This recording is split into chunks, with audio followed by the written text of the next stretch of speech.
Hey everyone, it's Reed. I hope after listening today, you'll share the Homefront podcast. I need your help making sure that we get this message and grow this community out to as many people as possible. Like and rate 5 stars, share with your friends, share with your family, share with people you think might be interested. Thanks again for listening, and on with the show. Welcome back to the Homefront. I'm your host, Reed Galen. Today, I'm delighted to welcome back journalist and political reporter Abby Tracy. You know her from Inc. magazine, Forbes, and most recently, Vanity Fair. Today, she's coming to us from Washington, D.C. Abby, welcome back and Happy New Year. Thank you for having me. Happy New Year. Well, here we are. We're everybody's everybody's going to listen to this on Saturday. So, the kids will be going back to school. I assume if you haven't already gone back to work, you're probably going back to work on Monday. In Washington, D.C., Abby, there is a new Congress that has been seated. Despite all of the drama, Mike Johnson was reelected Speaker on the second vote. The Republicans will take control of the United States Senate. And here we are, less than 2 weeks away from Donald Trump being, inaugurated again, which is, I'm in this weird middle space, Abby, of like trying not to worry too much about what could happen and will happen, understanding that, these are not good people from my perspective. They have shown us time and time again that if you expect the worst from them, they will rarely disappoint you. And that, there's also not a lot to be done by winding yourself up with that kind of anxiety. So, just put your reporter's hat on a second, how is your world, I guess, settling in or preparing or tying themselves to the meth-addled Mustang that will be 2025 in Washington, D.C.? It's been a learning curve for sure for media and for journalists throughout, this entire kind of quote unquote Trump era. Obviously when he first descended on the golden escalator, a lot of it was around just like nobody took him seriously. He kind of was this joke candidate. Obviously that wasn't the case, and he ended up being elected president, but he got all this airtime and he got all this stuff for sort of the things he was saying and the ways in which he was talking and his rhetoric and kind of, pushing back against the norms, and he got a lot. And I think then when you fast forward to when he ran against Joe Biden versus Hillary Clinton, there was a different handling. Different networks kind of changed, how much they were airing his campaign rallies versus not. And I think there has been a lot of experimentation in a way. I think one of the keys, and I think you and I, Reed, have actually talked about this a lot in the past, is this idea of, I think, entering this new era with him coming in. It's really important for reporters and for members of the media to talk about what he's actually doing, not just what he says. So it's like really pay attention, because it's like Donald Trump does say a lot of things. I will say that, headed into this new administration, we are missing some of those bulwarks that we had previously. They're not there. We don't have the John Kellys or the General Mattises necessarily that are going to be there. But I think it continues to be this idea of how much oxygen are you going to give to this fire, and pay attention to like the actions he's actually taking versus what he's saying. And not even just the actions that he's taking, but the actions that his administration is taking. I think one of the scariest things about, the incoming administration, and one of the things that has been lost in the kind of mess of it all, the melee of it all, like, has been the fact that if you are only paying attention to what he's saying, you're kind of sometimes missing like what the administration is actually doing that can be very detrimental to like Americans, and so many Americans. And so I think giving less oxygen to what he's saying and really focusing in on the individuals he's surrounding himself with, like whether those are the JD Vances or the Stephen Millers, and like really pay attention to the policies that they are pushing, and also the policies that they're getting out there. And I think that's kind of the key, is like to focus on the action, because he's going to be controversial. His rhetoric is always going to be Donald Trump's rhetoric, but, like, kinda keep your eye on the ball, so to speak. No, and I wrote about that last week, in the context of, Elon Musk and Vivek Ramaswamy, and, the still weird fascination Washington, D.C. and the political set has with Matt Gaetz, even though, okay, he's got a job on one of those wacky cable networks, but he's not a person of consequence. He's not gonna be attorney general. He's not a member of Congress, right? He's a private citizen, for lack of a better way to put it. Even if he's a scumbag, like, that's just one that I feel like, and maybe this is just the nature of the media, and when I say that, it's not just the news media, but also social media and everything else, and the independent media and all this new stuff is, like, Matt Gaetz, like Trump, says and does a lot of crazy things. A lot of them, to your point, are not consequential, because there's what he says and then what happens, but they drive clicks, right? They drive links, they drive eyeballs, they drive outrage, and for a lot of us, like, we live in an outrage economy. If you're not going to keep people mad, why are they going to hang around? I mean, it has worked brilliantly for Trump and company for the better part of a decade. You could even make an argument that going back 40 years, Rush Limbaugh was always in the outrage economy, right? He was Yeah. always, or the fear economy, anger, whatever it was. Now you see, I see a lot of the online left doing that too, which is just keeping, this sort of perpetual rage machine, anger machine going. I think the difference is that it's exhausting, and the left isn't as good at it as the right is, because there's scruples, I think, amongst many people still on the left, and they're not as well funded, so that there aren't as many of them, if that makes sense. And I really do take what you say about, what Trump says on social media versus what happens. There was the other part too. Is you're like, oh, Greenland, Panama, like all this stuff. Like, look, if he wants to go start a war with Denmark, like, I don't think it's a good idea, but sure, right? Like, we'll wait for the war with Denmark. If he wants to try and retake the Panama Canal, like, I think it's a terrible idea, both economically and geopolitically. But, like, there's not a lot any of us can do, right, until and unless he does that stuff.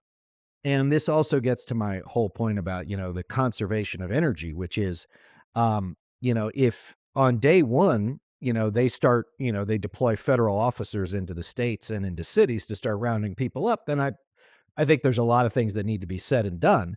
Um, and that will be, I think, a big dividing line between, people who say they want to fight and want to resist, when it's easy to do it like you and I are on video online. And if you're actually going to, go to the streets and demonstrate publicly that you're opposed to something. But I think that's the hard part, is it's this sort of like, um, mousetrap waiting to spring, right? Like, we know it's gonna happen, we just don't know, like, how many mice is it gonna trap when it goes off. And I think, like, one of the kind of keys to keep in mind is this idea of distraction over here, look right, so you aren't looking left. And I think one of the things that, some of these individuals who have surrounded Trump, they have actual principles that they believe in and Right. policies that they believe in and things that are problematic for a lot of Americans if they are to be enacted. But, like, they have these views. Like, Donald Trump's ethos is really Donald Trump. It's like he's going to say the things that make Donald Trump, brand himself, boost himself. Like, he's not grounded in principles to say, Right. like, he doesn't kind of have these core beliefs at all. No, he is the messenger and the message. Exactly, and, like, his entire core belief is Donald Trump. But the reality is especially in this second administration as we go into it, uh, there are all of these individuals who do have these views and policy proposals and principles that they want to see enacted and that could really impact a lot of Americans. And that's where the issue lies is I think, moving forward, the media, journalists, they need to pay attention to what's happening kind of among those folks, sort of that coterie of Right. individuals relative to, like, what he's saying on Truth Social. You know, like, that's kind of where the divide is, and I think it's just like, there's gonna be a shiny object over here for sure, but pay attention to, like, the actual things that are getting enacted and, like, the actual actions that are taking place, and I think those are the things to cover, report, react to. I mean, holding a White House to account, I think, is always, or power to account has historically, the fourth estate been a job of the media. But, I was at a birthday thing last weekend. It was secondhand, so take it for what it's worth. But the person with whom I was speaking had a colleague who was going to go have a fairly senior role within the Trump administration. Conservative person, not particularly Trumpy as I understand it. But here were the three things that I thought were, two of the three things not surprising, Abby, but the third one was, after I thought about it, not surprising, but I'm still chewing on it a little bit, was the first was, are you going to be, loyal to Donald Trump publicly? Okay. The second was, and this is in the context of the transition team. These are the three big principles that the transition team is looking for in their nominees. One, loyalty to Trump. Okay. Two, at least outward loyalty policy wise with whatever the administration is pushing. Okay. But here's the third one. They want people who are independently wealthy enough that they don't need this job. It's not a stepping stone to anything. And it was described that way, but to me, what that is saying is you want people who are, they're unaccountable legally, right? Because Trump can basically do whatever he wants based on the Supreme Court decision. But they're also unaccountable financially and socially because these are people who don't need the money anyway. So if they do things that are broadly unpopular, like, it doesn't hurt their career prospects because they're already rich. That is one of those things that is, if we were historians, I would say that's objectively fascinating, given that we are, living through these times. That's also something I had not considered, not surprising, but very concerning, because now what you're saying is you're going to have dozens, if not hundreds of people who are either Senate confirmed, senior executive service, or, senior political appointees for whom they have no worry about anything. The whole kerfuffle over, who was going to be the ranking member on the House Oversight Committee. I still think it should have been Ocasio-Cortez. But the truth is that committee is only going to do whatever it wants to do. And if there's a problem in the Trump administration, my guess is they're not going to hold a hearing on it, right? In fact, oversight hearings are much more likely to happen to politicians, groups, companies, or whatever that the administration does not like or has a beef with. And this is, again, just one more thing where the distance, politically, physically, financially, between someone working within the Trump administration at a senior level and the average American, never close, not recently anyway, but further than it will have ever been. I think you're making some very interesting points, and I also think you're kind of hitting this undergirding of, like, the Democratic Party that's a problem. When we talk about the seniority issues, like, within the party, like, you touched upon it, like, you wrote your piece on it, Ocasio-Cortez versus Jerry Connolly. Um, I think, like, the seniority issue is an issue. It's like, it's not a meritocracy within the Democratic Party right now. It's, like, very seniority driven, and, like, they just lost a massive election, and so they should be boosting their talent and not doing that. And I think also, people forget a little bit. Like, I think, one of the key things when we're talking about, especially Alexandria Ocasio-Cortez, who I, profiled at Vanity Fair and followed and, like, actually spent the day with, following her around. And, like, the New York Post was writing about, like, oh, she got in a van that, like, only got, like, 7 miles to the gallon, like, some Green New Deal, like, Right.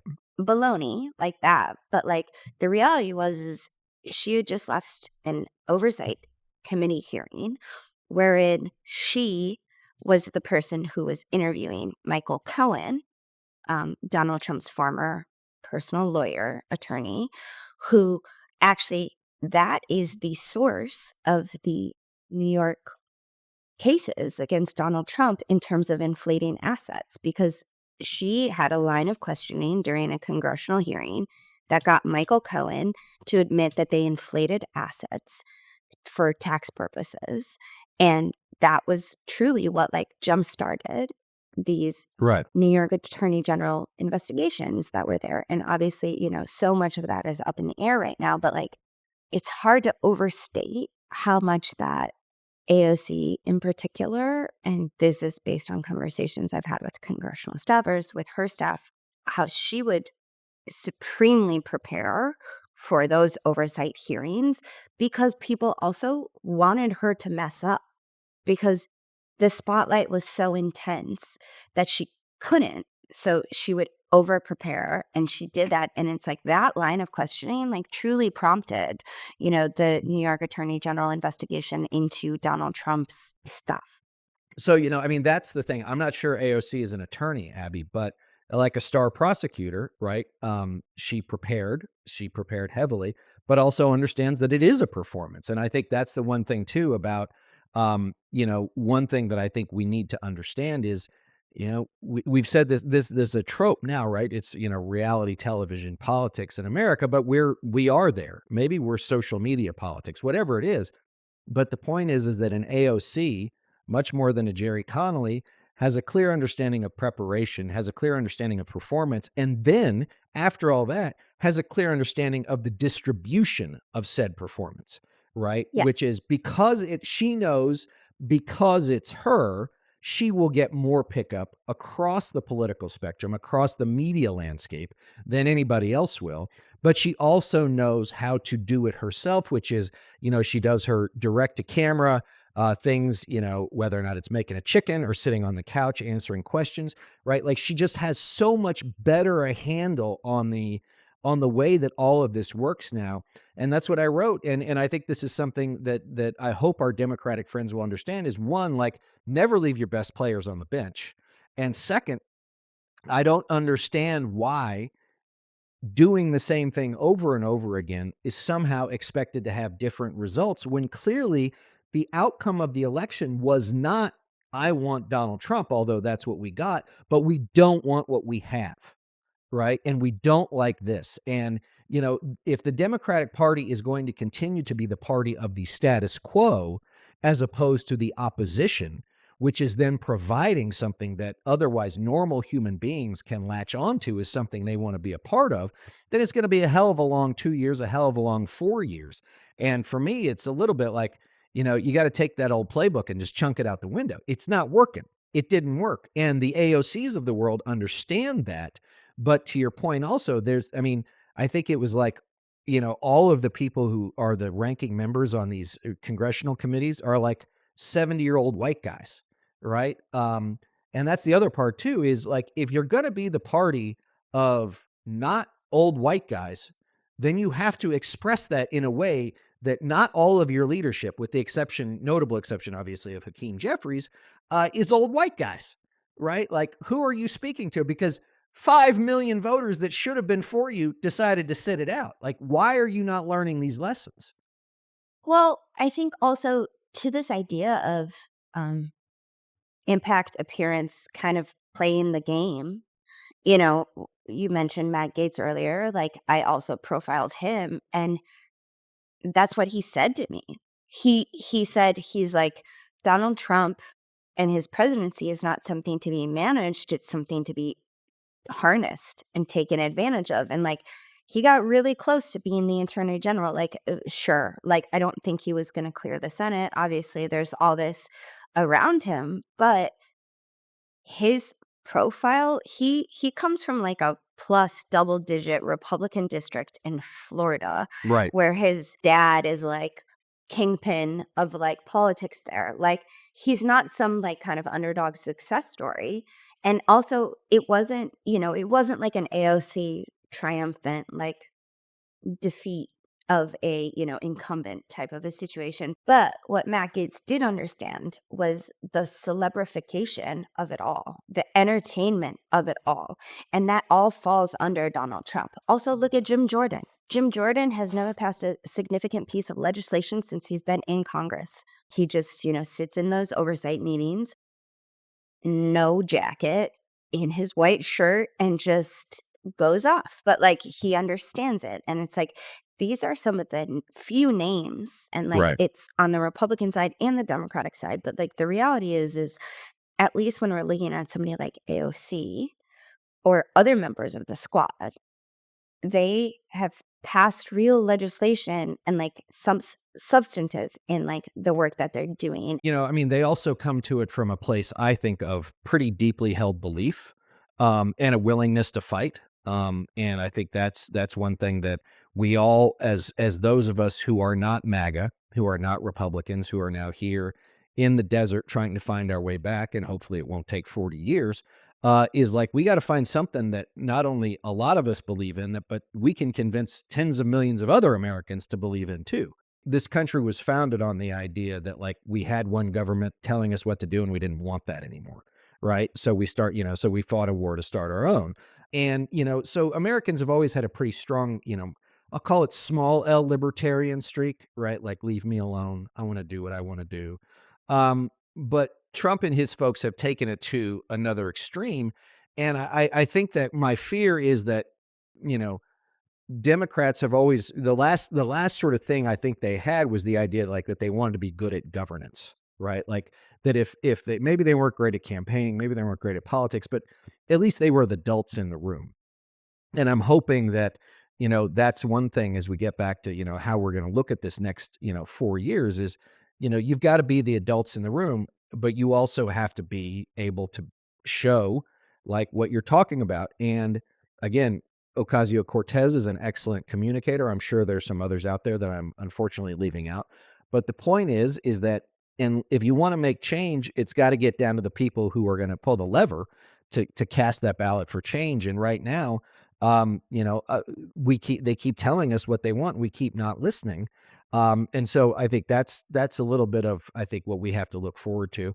And then, look, I think that nothing ever goes as planned, right? There's no plan in human history that ever went exactly the way it was supposed to go. And that will be no different for Trump and his people. I'm sure they have a whole, like at the beginning of a football game, right, where like the offense scripts its first 10 plays.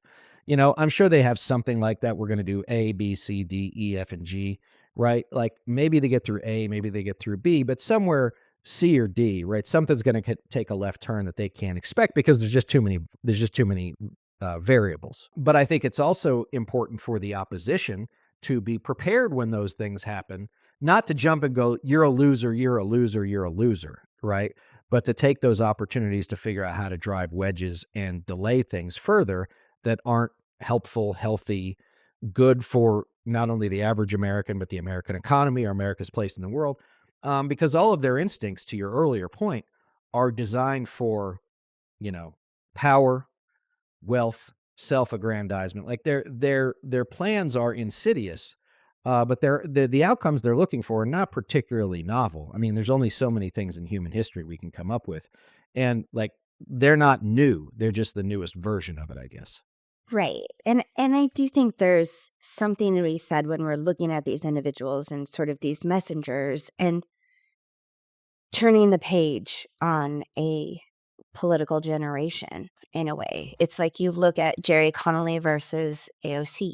Like maybe now was not the time for her to like head the oversight committee, like in fairness, like she hasn't really been in Congress that long, but also maybe we needed a changing of the guard. Like we saw that Nancy Pelosi stepped aside. We have Hakeem Jeffries, who again is sort of an exception to the rule that we're seeing on the Democratic side of the aisle. But also, when you think about the fact that there are these AOC Trump voters, like they exist. And there's something there. Like there's something that's undergirding that is like something that these individuals as politicians are able to connect with voters on that like other politicians are missing. And like that is critical. And I think sort of this idea within the Democratic Party that like it's my turn on the carousel needs to go away because Republicans have not been playing by that rule at all. And look, we saw it with Obama, right? In 2008, like people were like, who's this young buck like senator like trying to cut the line basically to the presidency? And he did it and he won again. And then, Hillary Clinton tried again 8 years later. They cleared the path to make sure that no one of real consequence could get in her way, and look what happened. Exactly. And so I think it's sort of this idea of like recognizing who is the talent of the moment versus who is just put in the time. And I think that's something critical that like the Democratic Party needs to recognize moving forward. And I think Republicans have always been better at it. Like there was that whole series on the young guns, right? Like Oh, yeah. Paul Ryan, McCarthy, and Cantor. Eric Cantor, yeah. So we're looking at them, obviously, all of them are now gone. But the fact that they were kind of the leaders of the party when they were relatively young individuals was because the Republican Party was propping up young talent that was talent reflective of the moment. And it faded, obviously, like they weren't necessarily suited for the Trump era, so to speak. But like there weren't these same blockades that I think we're seeing for like young talent within the Democratic Party. Well, also, I mean, the thing aside from, McCarthy, Ryan, and Cantor being young and being relatively charismatic, being, you know, um, conservative but not scary conservative, right? They really didn't want to talk about social issues if they didn't have to. It was all economics, and they're a bunch of Ayn Rand freaks and all that other stuff. I know. I was just going to say, Paul Ryan just did talk a lot about Ayn Rand. I actually saw Eric Cantor at a Delta Lounge not too long ago. Um, and I think he runs like a hedge fund or something now, right? He's probably like, why the hell didn't I get out of Congress earlier? Right? Paul Ryan serves on the board of Fox, and God knows what else he's into. I'm sure McCarthy's coming up with his next scam as we speak, if he's not already neck deep in it.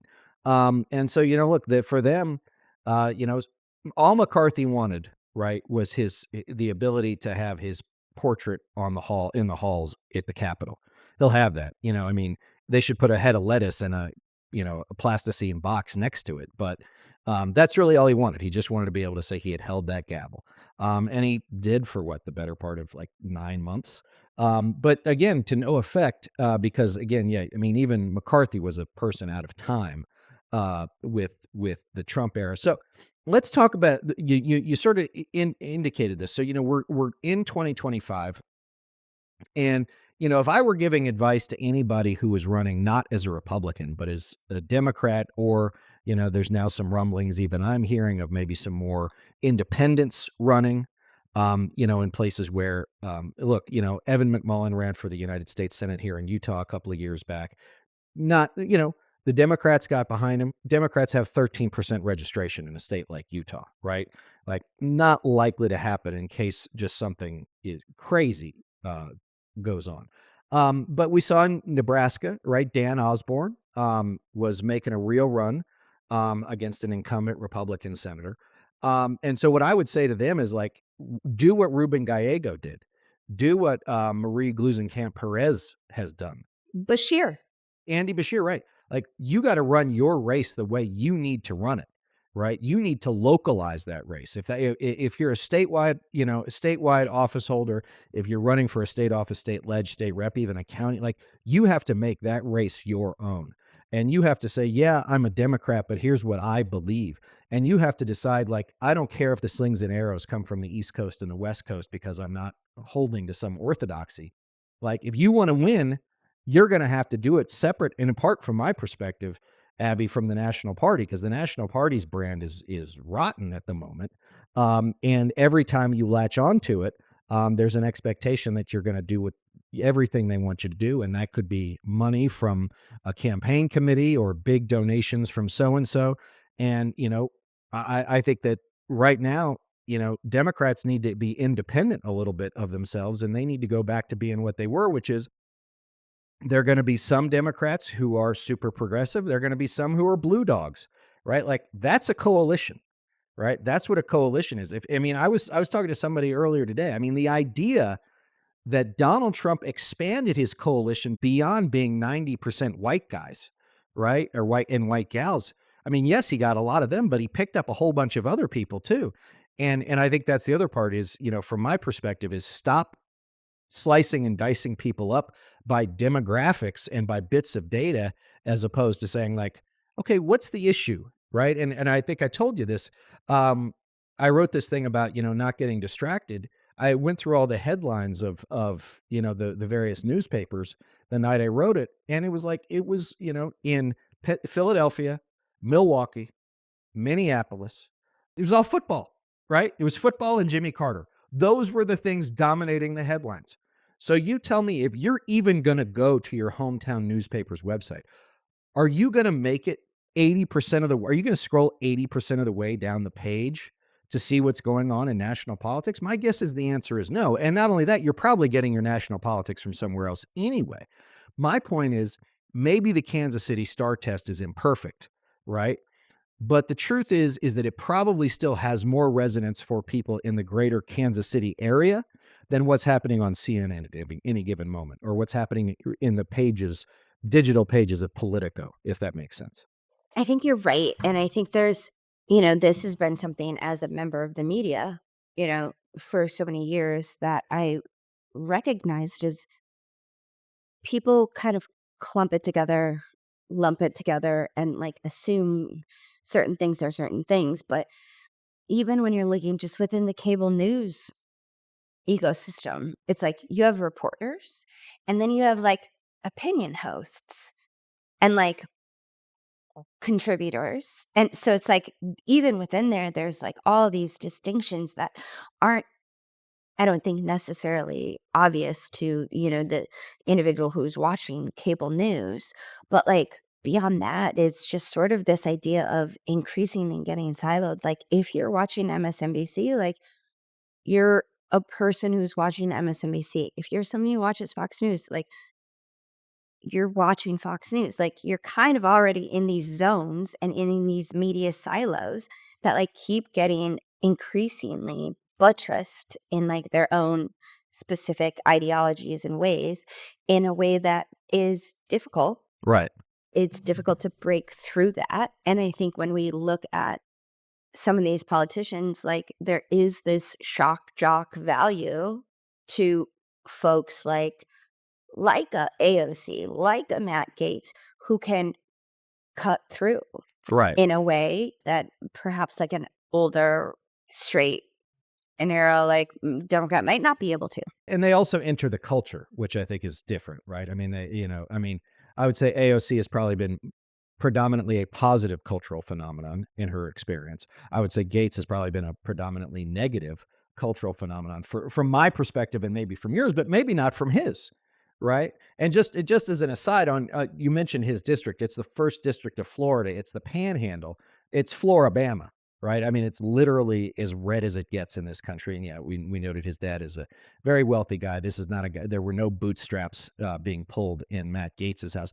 But I want to talk about the media that you were talking about, because you know at any given moment, there's less and less people watching this stuff. There's less and less people reading this stuff. You and I are having a conversation about this whole idea, and I'd had a phone call with a colleague of mine, and Brett Stevens, who's an op-ed an op-ed writer, columnist for the New York Times, had written basically "Never Trump is dead. We should leave that in the background." And the massive reaction from the sort of players in the Never Trump movement was like, "Never Trump forever. I'll be Never Trump forever. No one can tell me." And you said something really funny, was like, nobody but people who read Brett Stevens cares what Brett Stevens thinks. Right? It was something. It was more clever than that, but it was this idea of who is reading Brett Stevens and having any sort of reaction to it? The reality is like, look, like Brett Stevens is a opinion columnist for the New York Times. So the only people who are really reading Brett Stevens are individuals who are already actively reading not just the New York Times, but like the opinion section of the New York Times. The reality is like Brett Stevens he's an outrage machine in himself. Like he wants to piss off people on certain sides. And like the reality is it's the reaction to Brett Stevens that has given him prominence and social traction in terms of his other messaging that he does on YouTube or elsewhere and podcasts, all of the above. But like the reality is like Brett Stevens is only really popular because he makes people who read the New York Times mad. And then in reaction to that, people are like, "Oh, who's this guy that's making New York Times readers mad? 'Cause let's figure out what he has to say." And so, like, that is the funnel of, like, dysfunction where it's like, what information is actually being shared here? What is actually reported? What is, opinion, again, versus, like, factually based? And I think that's the problem, but that's sort of the celebrification, Right. siloification that we're seeing in the media, continually, time and time again. Right. Well, I mean, Stevens and all these other people, right? They represent this sort of like super collider of bullshit that runs between, Midtown Manhattan and Capitol Hill.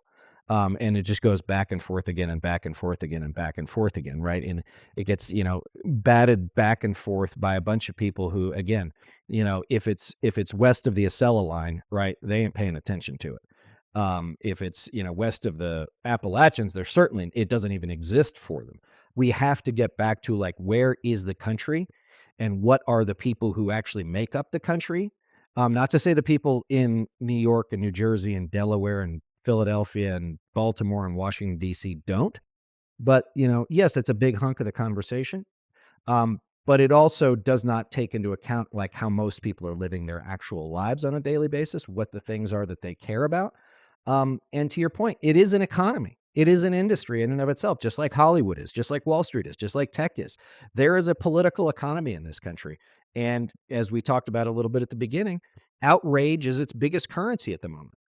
Yes. I mean, I don't love blanket statements like, west of the Appalachians and things like that, that I think there is still a mix of stuff going on, but I think one of the big issues that we're seeing is a complete lack of, and I don't mean to harp on this, but like as a journalist, like the idea of a lack of local journalism. So it's like the thing is like people are getting their news from Facebook, Facebook groups, moms on Facebook, dads on Facebook, like Twitter feeds, like local, like police blotters, like that's where they're getting their news. And that's like unverified sources.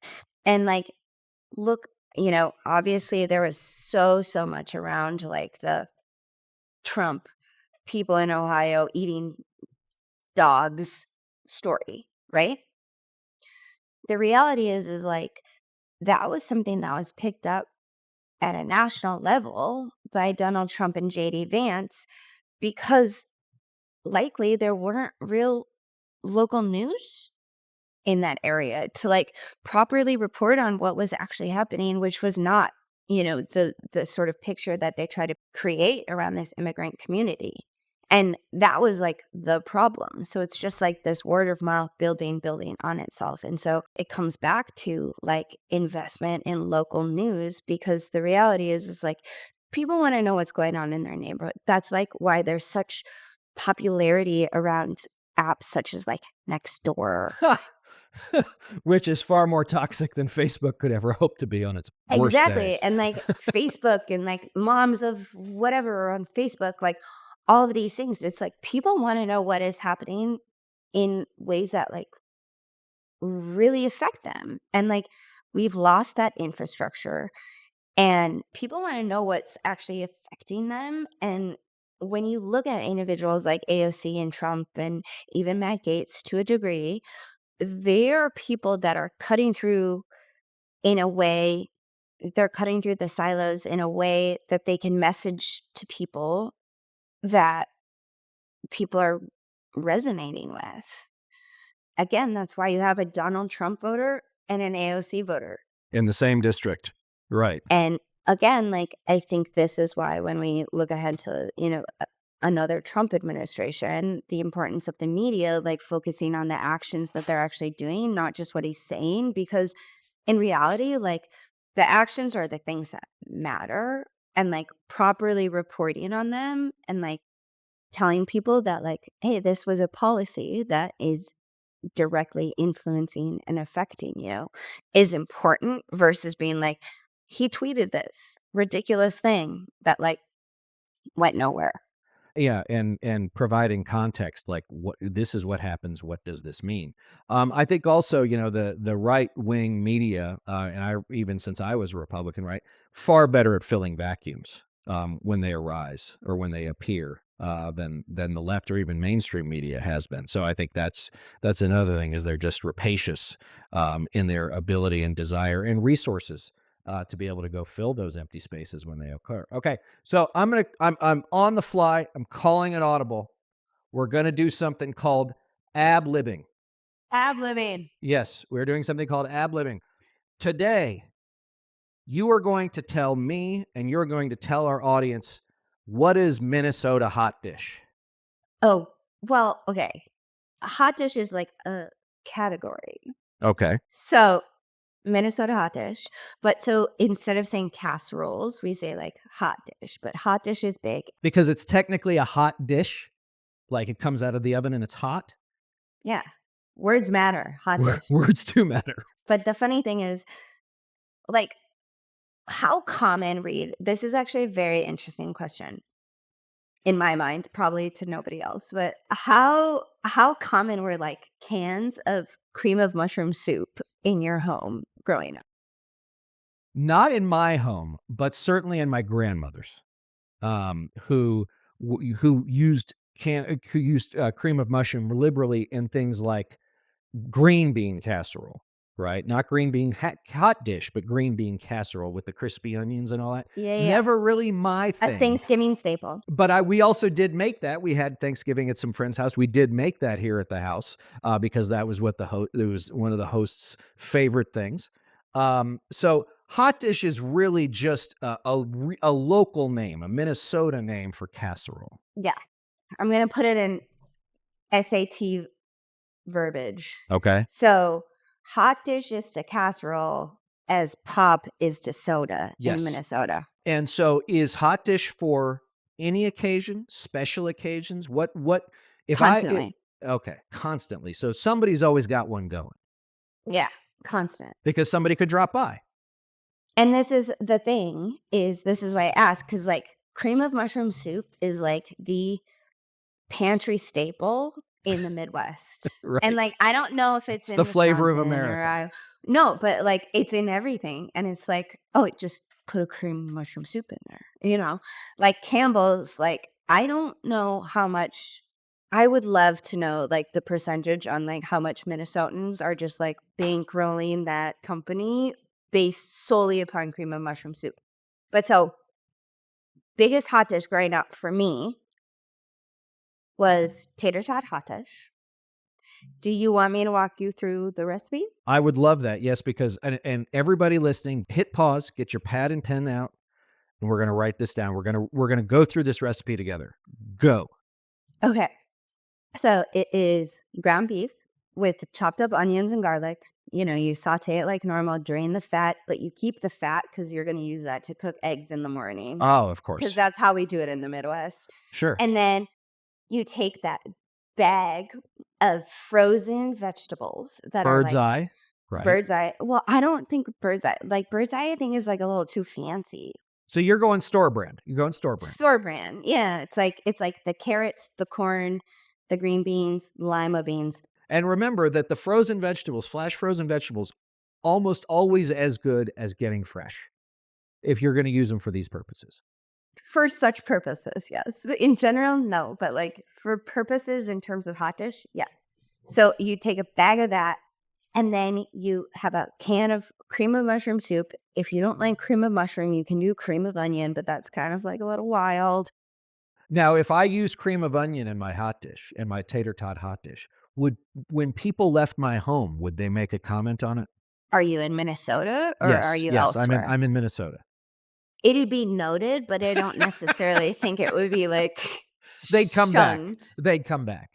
Because like I don't love mushrooms. Like No, that's me not neither. my vibe. I don't like mushrooms. So I actually kind of prefer cream of onion, which is like a little sacrilege when I'm saying this. But so and then what you do is then you take like you get Orida, the tater tots? tater tots, the frozen tater tots, and you put them on top.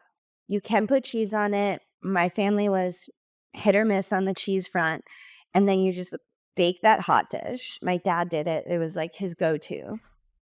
And he would just bake it, and then it's kind of like a cheap shepherd's pie is the way to think of it, because it's like meat, veggies, potatoes. I think your point though is the right one though, which is this was something, and look, I think all of our grandparents grew up like this, regardless of whether or not it was Minnesota or New York or Ohio, like mine did. Was you needed something that you could afford, right? That people liked, that tasted good, that could feed a lot, right? Like it wasn't like, oh no, we're gonna do individualized pot, chicken pot pies that we picked up from Whole Foods. Like that's not the idea, right? The idea is like I got to feed 20 people, right?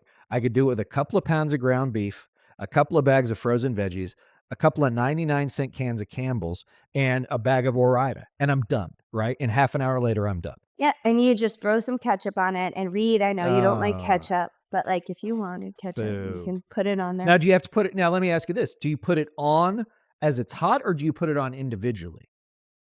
Oh, the condiment is of your choosing. So it's like you could have your little pile of tater tot hot dish Reed, and you could do whatever you pleased in terms of condiments. Like, it's not part of the recipe, so to speak.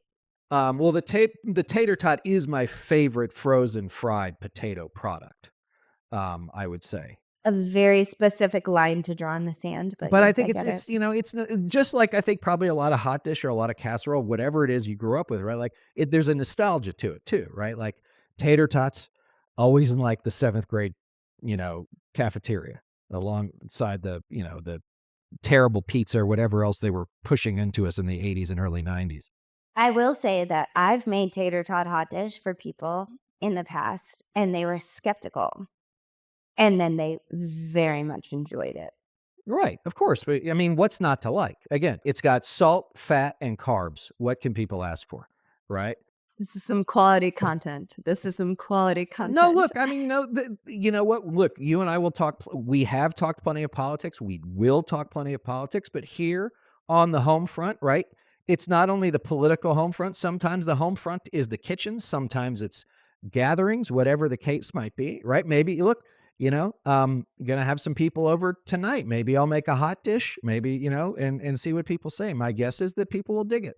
All right, Abby. Well, thank you for playing along with the first edition of Ab-Lib. I will never tell you the topic that I'm going to bring up, but we'll do it again in the future. But before I do let you go, where can folks find you online? They can find me online at Abigail Tracy on X and at Abby Tracy on Instagram and Threads as well.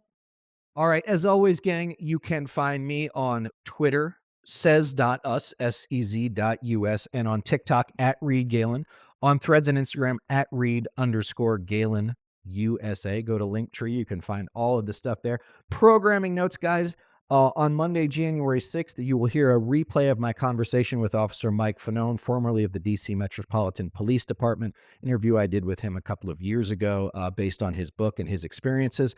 And then I will also have Chris Goldsmith, who is a former Army veteran, expert on extremism, and he's going to walk us through all the stuff that we saw in these horrible tragedies, first in New Orleans and then this incredibly strange, bizarre, and tragic Cybertruck thing in Las Vegas. But until then, guys, I hope you have a great weekend. Abby, thanks for joining me. Thank you so much. And everybody else, we'll see you next time.